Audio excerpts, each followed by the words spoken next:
Assalamualaikum warahmatullahi wabarakatuh. Halo Halo Sobat Sobat Bankers. Bakers. Jadi kita balik lagi nih di acara Talk Room. Kenalin, nama aku Ade Faras atau akrab dipanggil Faras. Dan di sini aku nggak sendiri nih. Di sini ada pembicara kita pada Talk Room kali ini, yaitu Bu Kurniawati Melianingrum ME. Halo. Biasa dipanggil siapa, Bu? Bu Nia. Kakak Gimana? juga boleh. Kakak Nia. Oke, Kakak Nia. Jadi gimana nih Bu kabar Ibu pada Ya, siang hari ini? alhamdulillah panas ya sekarang ya, Panas Malang banget. banget Ntar panas. sore hujan. Iya, Pancaroba hujan. banget emang. Kalau hujan kan biasanya 99% kenangan ya. Aduh, Jadi kenangan. 1%-nya itu air gitu. Air. Kalau kata orang-orang sih gitu ya, Bu, ya. Eh, Jadi Ibu Nia ini tuh merupakan dosen kami di Fakultas Ekonomi UIN Malang. Tapi selain di UIN, beliau juga merupakan salah satu dosen di Unisma ya Bu, kalau nggak salah. Kok bisa Unisma? Oh, gimana? Di mana? Enggak di mana-mana. Enggak di mana-mana. Siapa nulis Bu Nia dosen Unisma? Jadi Talkroom kali ini kita mau bahas tentang digitalisasi perbankan nih teman-teman. Kalau menurut Ibu nih, gimana menurut Ibu digitalisasi perbankan yang sedang berkembang ini? Kan kita di era revolusi industri 4.0. Nah, seperti yang saya baca nih ya Bu ya di laman OJK, sejak perkembangan industri di bidang digitalisasi ini, khususnya di bidang keuangan, itu membawa perubahan yang signifikan pada industri perbankan. Sejak 2017 sampai 2021 bahkan pertumbuhan nilai keuangannya ini berkembang sampai 118% Bu, yang awalnya di tahun 2017 nilai 3,09 triliun US dollar menjadi 6,75 triliun US dollar pada tahun 2021. Sementara di Indonesia pun juga berkembang. Di tahun 2020 itu hanya sebesar 504,96 triliun rupiah menjadi 786,35 triliun. Itu hanya dalam waktu 1 tahun bisa berkembang hampir 55% itu. Itu menurut Ibu bagaimana, Bu? Jadi gini ya, teman-teman bankers, saat ini kan udah bukan revolusi industri 4.0 lagi, Sudah 5.0. tapi sudah berkembang menjadi 5.0. Sebetulnya apa sih industri 5.0 itu? Jadi tidak hanya menggunakan teknologi, akan tetapi manusia sebagai objek dari penggunaan teknologi itu. Jadi kehidupan manusia sekarang kan bisa berdampingan dengan teknologi. Iya. Kalau 4.0 hanya teknologi membantu Manusia. Iya. tapi kalau 5.0 itu untuk lebih mempermudah. Jadi yang namanya teknologi sudah menjadi bagian dari manusia itu sendiri. Nah, kalau mendukung perkembangan keuangan sebetulnya ya saya setuju sih, apalagi sekarang sudah zamannya generasi milenial dan juga generasi Z ya. Gen Z. Iya, kalau biasa teman-teman kan bilangnya Gen Gen Z. Z. Itu ya apa-apa udah serba digital gitu, Mas. Nah, sekarang juga kayak kemarin setelah adanya COVID itu kan sangat krusial ya digitalisasi itu, Sangat berkembang ya, Bu. karena adanya kayak PPKM, Iya. PSBB kan, tapi kita manusia nggak bisa dong cuma diam di rumah habis itu tidak menggunakan digital. Mau makan kan mau nggak mau harus keluar. Terus Iya. yang namanya zaman dulu itu kan transaksi harus menggunakan cash dan lain sebagainya. Nah, ketika adanya suatu peristiwa nih, lalu kita diharuskan untuk berdampingan dengan teknologi tersebut. Jadi ya jelas signifikan kalau misalkan perkembangan dari digital ekonomi ini membuat suatu yang positif di dalam kehidupan manusia sendiri gitu. Oh, berarti digitalisasi perbankan ini memang diharapkan bisa terus berkembang dan membantu kita sebagai manusia untuk ya meningkatkan kesejahteraan masyarakat juga mungkin. Ya, kalau meningkatkan kesejahteraan itu kan prosesnya panjang Iya. ya. Secara otomatis nggak cuma dari digital, tapi digital menjadi sebuah platform untuk membantu perekonomian gitu loh. Jadi kemudahan masyarakat dalam bertransaksi diharapkan bisa memberikan dampak yang positif kepada pelaku usaha. Lah nanti pelaku usaha itu nanti kan ketika meningkat atau ekonominya itu bertambah, maka akan secara tidak langsung berdampak juga kepada ekonomi nasional gitu. Jadi Kalau misal emang begitu ya, menurut Ibu ini bagaimana sih cara memanfaatkan peluang yang ada nih? Karena kan Indonesia sendiri bisa dibilang netizennya banyak ya Bu ya, Nah, banyak, dan benar. mereka itu bener-bener orang yang suka banget nih main HP. Iya. Nah, pastinya kan karena alasan tersebut, jadi peluang buat meningkatkan digitalisasi khususnya di bidang industri perbankan ini ya, ini kan sangat besar. Nah, itu bagaimana ya Bu ya untuk memaksimalkan peluang tersebut di Indonesia sendiri? Nah, itu pertanyaan yang bagus ya, Mas. Untuk digitalisasi perbankan sendiri saat ini kan sudah mulai berkembang nih Iya. penggunaan kris, Iya. jadi terus e-wallet, terus M-banking. pokoknya segala macam sudah bisa dilakukan dengan satu ketukan lah istilahnya. Cashless, Ya, cashless. tidak hanya cashless kan, berarti kan kita bertransaksi tidak hanya jual beli, Iya. tapi bahkan bayar listrik, terus Bisa bayar langsung. wifi itu kan bisa dengan rebahan, hanya sekali klik aja. Itu ya sangat membantu sih Mas. Kalau untuk peluangnya sendiri, peluang dalam arti mungkin yang masih harus dimaksimalisasi lagi adalah terkait dengan literasi. Literasi. Oke, kita kan orang Indonesia nih ya. Saya sendiri juga itu kan kadang scroll Instagram, ya kan. Kalau Facebook udah nggak zaman sih. Twitter Di saya deh biasanya. Twitter. Nah itu kan banyak trust isu ya. Contohnya Trust dari issue. trust isu. Nah kita bisa juga menggait jadi numpang gitu, numpang tenar dari trust isu itu untuk lebih memberikan edukasi kepada masyarakat kan. Kalau kita kurangnya adalah di literasi. Iya. Dalam arti literasi ini ketika masyarakat kita kasih buku saat ini nggak akan dibaca gitu. Males. Iya Udah lah pasti. males. Nah, untuk perkembangan digital perbankan sendiri, alangkah lebih baiknya kita sebagai generasi saat ini, kalau bilang tadi kan Gen Z atau Gen Z, Ya, intinya itulah ya, Gen Z Bu. ataupun milenial Ya. itu kan bisa disisipi lah melalui media sosial. Contohnya sekarang kan sudah ada Twitter. Nah, setiap lembaga pemerintah ataupun lembaga keuangan seperti bank itu ya memang harus up to date gitu di dalam media sosial. Soalnya kenapa? Karena kalau kita kasih buku atau kita kasih website, itu masyarakat kita akan lebih malas gitu loh membaca. Jadi lebih baik disisipi pada media sosial tersebut. Nah, untuk apa? Meningkatkan literasi terlebih dahulu. Setelah masyarakat kita teredukasi dari literasi, itu maka akan meningkat sendiri pengetahuannya sehingga bisa memanfaatkan dan memaksimalisasi digital banking. Jadi ya itu, pasti kalian juga salah satu orang yang males baca. Jadi salah satu strateginya itu dengan mengambil peluang di media sosial, atau mungkin dengan memasukkan konten-konten yang lagi hype gitu di TikTok, apalagi kan banyak konten-konten yang up to Apalagi date TikTok terkini. ya. Iya, Nah, itu TikTok. mudah banget ya masuk dalam memasukkan digitalisasi perbankan melalui media sosial, baik itu Instagram, TikTok, Twitter. Wah, itu lebih cepat daripada menulis dalam karya buku ataupun Dalam website gitu ya. Iya. blog gitu, masih sekarang sudah jarang dibaca sama orang. Jadi ya itu tadi.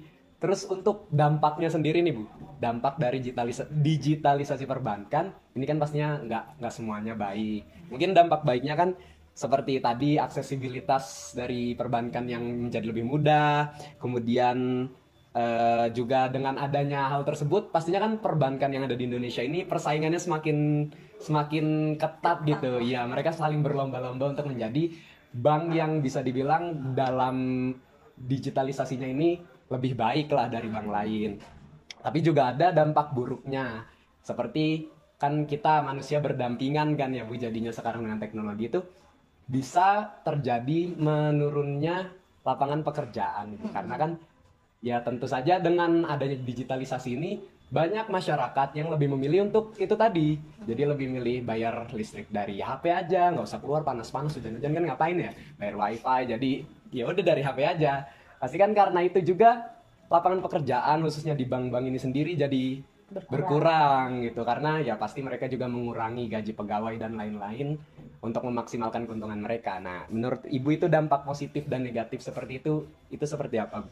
Oke, jadi kalau misal memang itu adalah ketakutan ya, sebuah ketakutan apabila digital ataupun apa ya, era digitalisasi ini menggantikan manusia. Sebetulnya nggak bisa sih secara keseluruhan digital itu menggantikan manusia gitu mas. Kan ada namanya human error, tapi ada juga disebut digital error. Dalam arti apa? Kalau misalkan seluruhnya itu digital, tetap masih membutuhkan manusia. Memang ada beberapa posisi di dalam bank itu akan tergantikan, seperti apa ya tadi ya, kalau untuk marketing itu kan masih terus, karena kita harus memasarkan produk, mencari nasabah dan lain sebagainya. Akan tetapi kalau apa dari segi teller, nah itu bisa tergantikan. Kalau dari customer service saya rasa tetap masih dibutuhkan. Kenapa? Ketika adanya error di dalam digital tersebut, contohnya nih kalau m-banking tiba-tiba keluar sendiri, kan mau nggak mau memaksa kita untuk menghubungi customer service untuk memperbaiki m-banking tersebut. Jadi sebetulnya nggak harus khawatir sih kalau manusia itu akan tergantikan oleh mesin ataupun digital lah ya. Kayak dosen aja sendiri sebetulnya kan sekarang banyak sekali ya, kayak ChatGPT, terus habis itu AI yang lain sebagainya gitu kan. Kalian bisa baca dari manapun tanpa tanpa harus mendengarkan dosen di kelas, itu kan sebetulnya sudah bisa. Akan tetapi ternyata pemahaman dari dosen itu kan merujuk dari literatur terdahulu. Jadi dia sudah belajar yang mana teori atau ground teorinya itu ada dan ditambahkan serta dikembangkan lalu menjadi ilmu yang sekarang. Jadi manusia itu nggak bisa sebetulnya digantikan secara penuh oleh digital, akan tetapi memang untuk efisiensi adanya digitalisasi itu tadi. Jadi berdampingan bukan berarti digantikan gitu. Kalau menurut saya ya memang ada yang kalau misalkan namanya lembaga keuangan, ya mana sih perusahaan yang dia tidak ingin memaksimalkan keuntungan ataupun efisiensi, ya enggak. Akan tetapi tetap saja ada human error, ada digital error. Nah, apalagi banyaknya isu-isu kebocoran data. Nah, kalau misal data bocor, apakah yang menanggulangi ataupun meluruskan atau menangani itu digital juga? Enggak sih, emang harus ada manusia. Ya. Nah, jadi bukan manusia digantikan digital, akan tetapi kehidupan manusia itu berdampingan dengan digital, gitu mas. Jadi kedua-duanya ini punya error, dan bagaimana caranya kedua-duanya ini saling melengkapi gitu. Iya. Berarti kan kalau kayak gitu ya kita sebagai manusia juga harus meningkatkan kualitas kita lah. Betul. Untuk bisa bersaing dengan teknologi yang ada sekarang. Gitu. Terus kalau kayak gitu ya Bu ya, untuk meminimalisir resiko tersebut seperti tadi Bu sempat menyebutkan itu kebocoran data, terus resiko cyber seperti itu, atau kalau kita sebut merek kemarin BSI sempat ngedown itu viral banget kan. Nah, itu cara meminimalisir resiko dari digitalisasi perbankan yang seperti ini tuh bagaimana kalau menurut Ibu? Di zaman digital kan memang based on data ya. Yeah. Kalau dulu itu kan nasabah datang ngisi formulir dan lain sebagainya. Kalau sekarang kan sudah lewat KTP seluruh data terbaca lah istilahnya. Nah, untuk meminimalisir kejadian yang tidak diinginkan, memang harus adanya mitigasi risiko mas. Itu kan sebagian dari risiko ya. Maksudnya kebocoran data itu adalah risiko. Nah, yang namanya risiko itu kita nggak bisa memprediksi dan nggak bisa melawan. Jadi paling tidak risiko itu harus diminimalisir. Contohnya harus adanya pengawasan berkala atau meningkatkan keamanan dalam digital tersebut berkala. Jadi jangan merasa bulan ini aman kok, bulan depan juga pasti aman. Jadi kita jangan lengah gitu loh untuk terus memitigasi risiko-risiko yang akan terjadi. Kayak contohnya kalau dulu kan data itu dengan cara kita tulis, kita kumpulkan formnya. Nah, risikonya apa kalau misalkan bangunan tersebut terbakar, maka datanya hilang kan gitu. Makanya didigitalkan atau kita simpan di cloud. Nah, untuk meminimalisirnya harus dilakukan pengecekan berkala. Jadi risiko keamanan digital itu memang harus dicek berkala.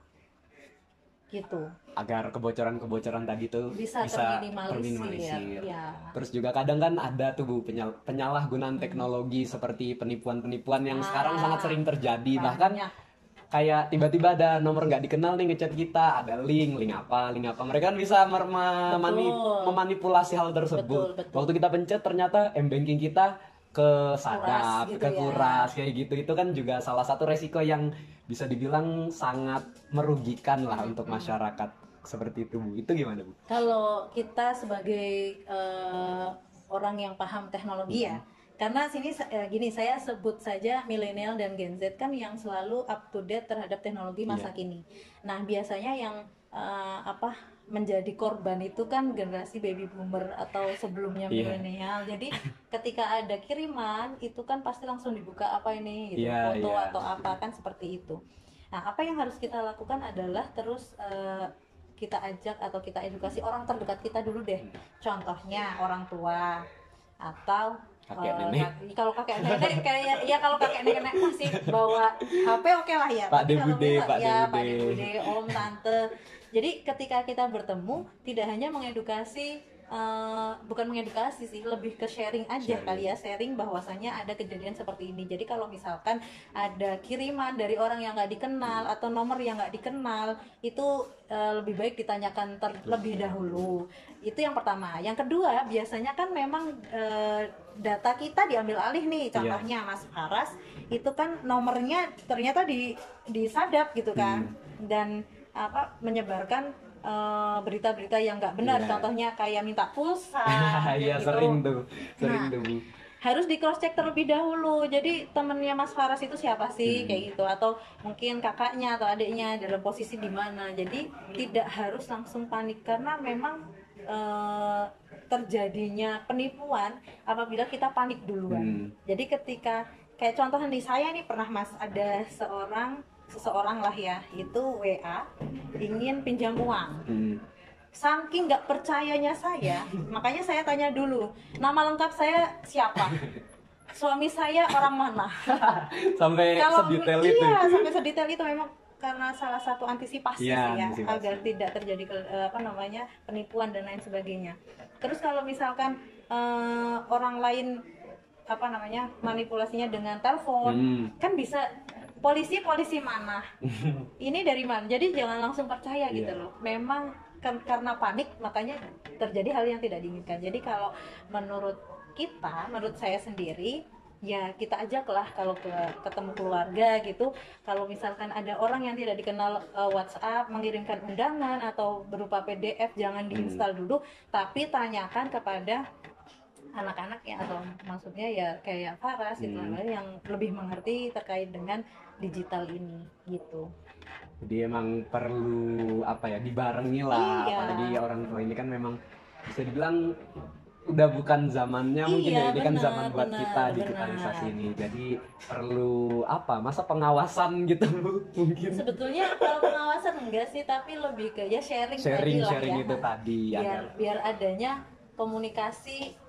Jadi walaupun kita anak yang melek digital gitu kan ya, kan kita nggak harus selalu telepon, tetap harus bertemu dengan manusia lah, itu kita bisa ngobrol lah. Ternyata sekarang banyak penipuan modelnya seperti ini gitu.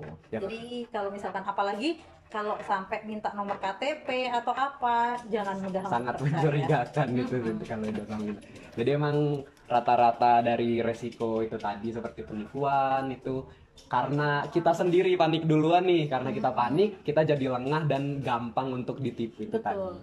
Jadi memang intinya itu untuk digitalisasi perbankan itu tadi, mungkin Indonesia itu peluangnya sangat besar untuk dijadikan digitalisasi perbankan agar perekonomian lebih maju. Tetapi memang mungkin masih diperlukan literasi yang lebih agar masyarakat itu tadi lebih bisa teredukasi dan mengerti, lebih aware, was-was dengan resiko-resiko yang membahayakan dan merugikan masyarakat sendiri. Agar jika sudah teredukasi nanti juga paham semua nih, udah paham jadi lebih enak. Jadi ya mungkin cukup ya Bu ya, itu tadi konten tentang digitalisasi perbankan dari Bunia selaku pembicara kita pada Talkroom kali ini. Ya, terima kasih banyak Bunia atas ketersediaan waktunya dan udah mau ngobrol nih sama kita. Iya dong. Jadi itu tadi Sobat Bankers. Untuk Sobat Bankers apa sih yang enggak? Bunia selalu membantu kita, Bunia dan Bu Tiara juga itu. emang suka membantu kita. Ya terima kasih banyak lah Bu. Jadi itu tadi Sobat Bankers, mungkin cukup sampai sini dulu pertemuan kita. Kita bertemu lagi di lain waktu. Wassalamualaikum warahmatullahi wabarakatuh. Dadah. Dadah. Bye bye.